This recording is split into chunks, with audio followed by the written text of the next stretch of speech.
If Mordecai, before whom you have begun to fall, is of Jewish origin, you will not overcome him, but will surely fall before him.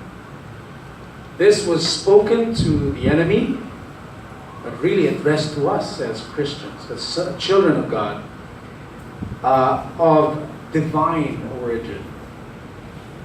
Because we forget who we are many times in the face of opposition, and when the enemy, tries to defeat us. But if our origin is from God, if you doubt that, you read the genealogies all the way back to Adam, the Son of God. Our Father is the Son of God, making us also children of God. If that is our origin, if our roots are divine, then the enemy will not overcome us and will surely fall before us. The thing is, like recalling Sunday's principle, we need to prove ourselves faithful first and then build up to to face bigger battles. Mordecai, obviously, in the first verses, had proven himself in the service of his king. And there came a day when he got his reward for his faithful service. He thwarted an assassination against the king. Jesus fasted 40 days before he was tempted. Actually, he didn't just prepare 40 days, he prepared 30 years. Then he overcame the enemy, remembering who he was. Moses also. Moses overthrew the superpower of the known world he lived in. But he was prepared actually a total of 80 years. Imagine that, 80 years. We must remember who we are and be faithful in our calling. I've mentioned this before, I'll mention it again though. Very, very good material for sermons. The Lion King.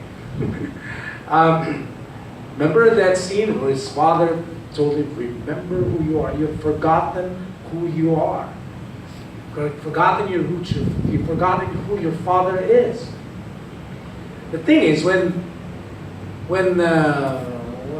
Simba, when he was young, he already was excited to be king. I'm gonna be a mighty king. Oh, I just can't wait to be king. But you haven't proven yourself yet. Not yet. I mean, you're a cub. Can't be king. You need to be faithful in your small things. You need to do your arithmetic, your what they call that in music, those first things first, the foundations. You need to do that first. Then you can be king. Problem with him was he was defeated when he was trying to be faithful in small things. And then eventually he forgot who he was. He lost track of the truth.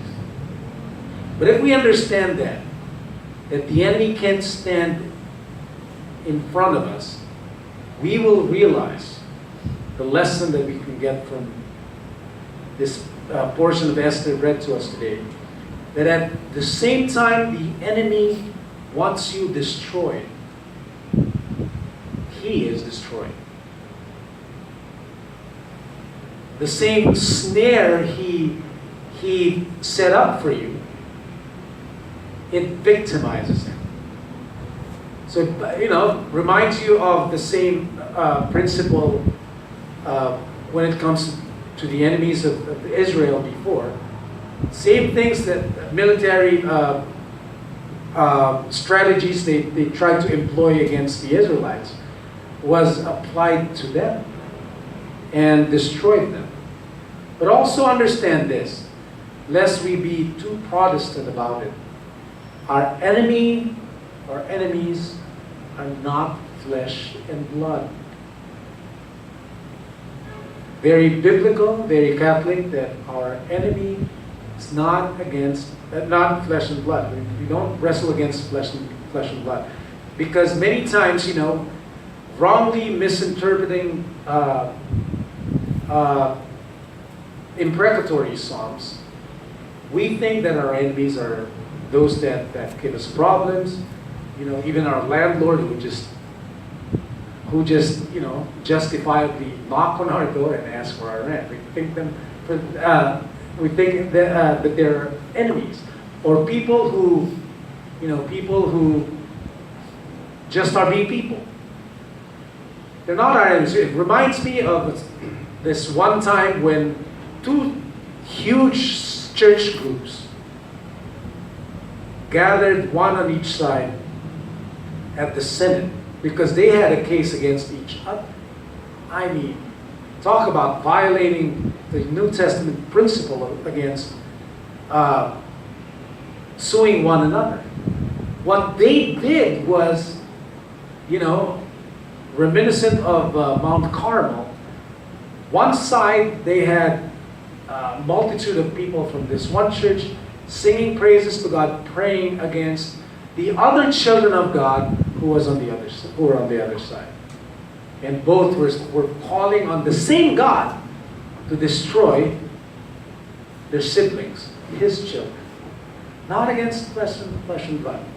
Our enemies are those that try to destroy us and stop us from manifesting this very divine nature, from this demonstrating who are and what our origin is.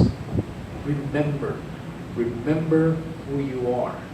Be faithful in small things, grow, and eventually fully manifest that. That is the will of God, that we partake of His divine nature and show our roots, the very way it is in the kingdom of our God.